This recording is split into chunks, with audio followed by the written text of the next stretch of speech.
বাড়িতে থাকিস, আমরা শপিং করে আসবো, ঠিক আছে? কি হলো, তোমার জন্য কি 1 ঘন্টা দাঁড়িয়ে থাকতে হবে এখানে? এই দেখো তো বাবুকে এইভাবে নিয়ে যাব নাকি? এই দাদা, আমরা শপিং করতে যাচ্ছি, ততক্ষণে তুই তোর ভাইকে একটু দেখিস। হ্যাঁ ঠিক আছে মা।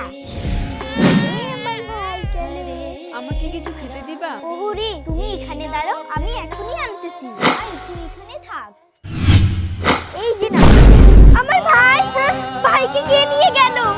ভাই, কি হয়েছে রে বোন? ভাইকে ওই ভিখারিটা নিয়ে গেল। এখন মা আমাকে মেরে ফেলবে। তাহলে চল এখান থেকে পালা। রাধা, রাধা, আরে রাধা কেন সাড়া দিচ্ছে না?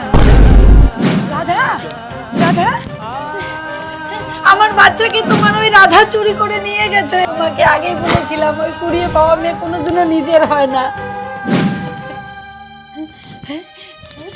শয়তানকে, তুই আমার বাচ্চাকে দে। না, এটা আমার বাচ্চা, আমাকে দাও। আরে কি হয়েছে? দাদা, এই আমার বাচ্চা চুরি করে পালাচ্ছে। না, এটা তোমার বাচ্চা না। ওর কোনো বাচ্চা নাই বলে ওর স্বামী আমার বাচ্চা ওকে দিয়েছে। না, এটা আমি মানি না, এই বাচ্চা আমারই। হ্যাঁ সাহেব, তার সঠিক মায়ের কাছে বাচ্চাকে ফিরিয়ে দিতে দায়িত্ব আমাদের। তাহলে বাচ্চার মুখ দেখো, যার সাথে বাচ্চার মুখ মিলবে তার বাচ্চা। না, বাচ্চাটাকে আমি গরম রাস্তায় রাখবো, যে দেখে থাকতে পারবে সে হলো তার প্রকৃত মা।